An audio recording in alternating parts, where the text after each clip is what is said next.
I think the key responsibility of the scientific committee is to connect the global brain cancer community with the Australian brain cancer community, both advocacy groups, patients, and researchers.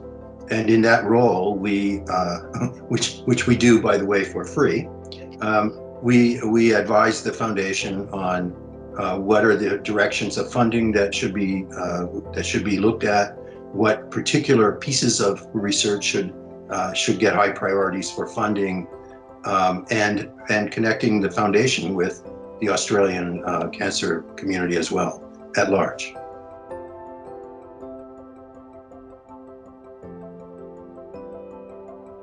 Yeah, I think the easiest way to do this is with a little vignette.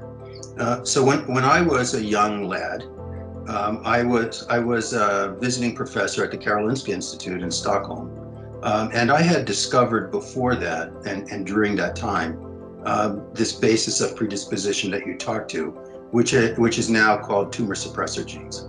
So this made a lot of press. We had all kinds of news articles around the world, lots of interviews, lots of things to swell your head. I then went to the Karolinska, and the reason I went there was to visit a friend who was in the clinical genetics department at that hospital. I was a researcher, of course, just a fundamental, basic molecular biology researcher. And as such, I had never seen a patient with any of the diseases that I worked on.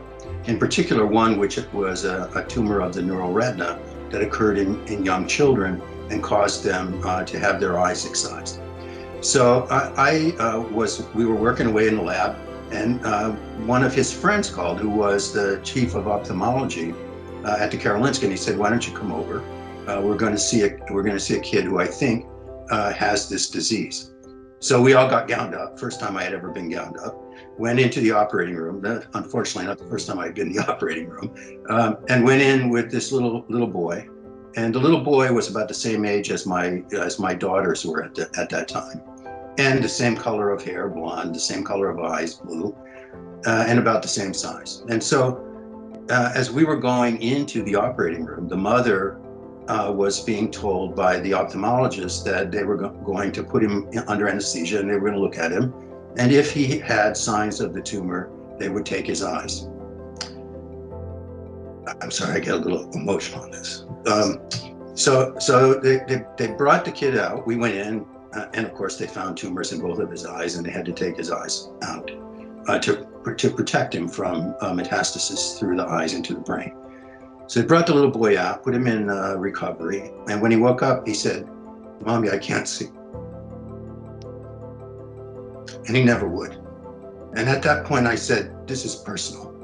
And now we're going to do something about this." And 3 years later, we developed a molecular test, which was published in the New England Journal of Medicine, which accurately showed that we could predict who would get cancer and who wouldn't before the fact. That saved countless kids' eyes and countless kids' lives. That was the most satisfying thing I've ever done.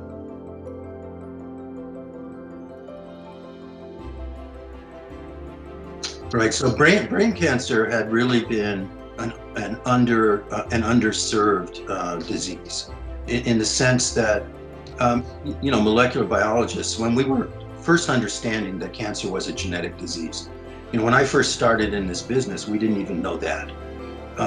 Once we started getting into it with tools, many of which I had developed, we started to find that cancer really was a disease of the genes. And once that happened, people went into all sorts of kinds of diseases. Brain tumors had always appealed to me from the point of view of how devastating they are. Number one, for the patient, but also for the families, because they progress so rapidly.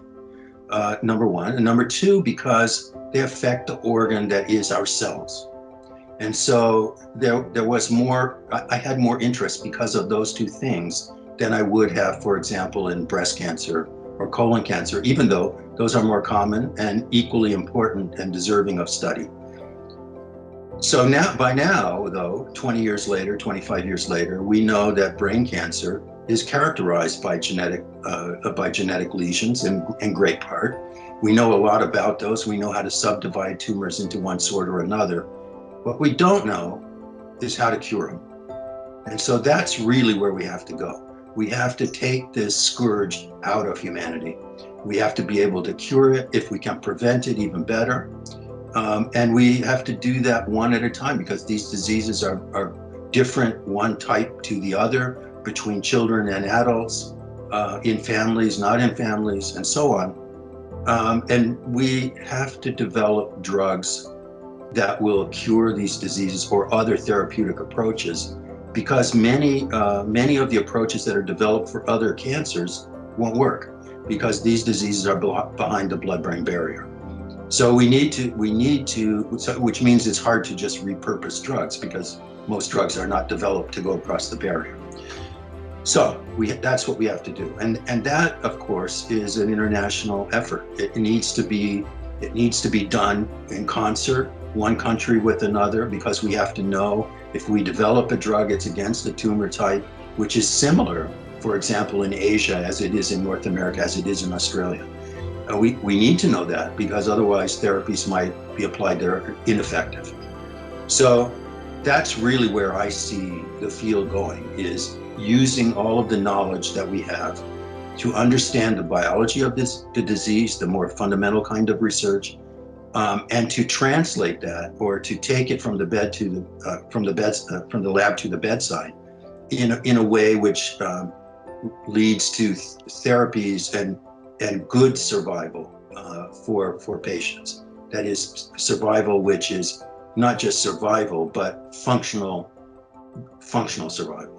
And that's where I think we need to go.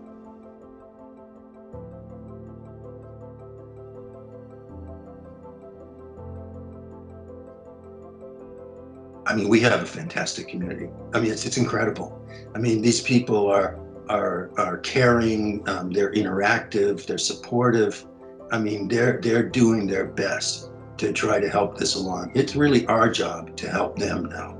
And so I think whatever we can do to support them in the time of they and their families' loss, or they and their families struggle with the diseases we're talking about, we owe it to them.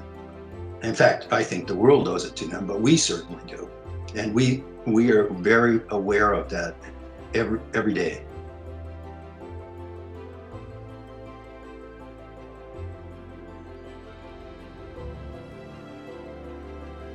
You know, I think that what I unwind with are my grandchildren. So I have 3 grandchildren. I'm trying to convert them to be scientists. They seem to want to be artists, but I may yet win. I have a strong will.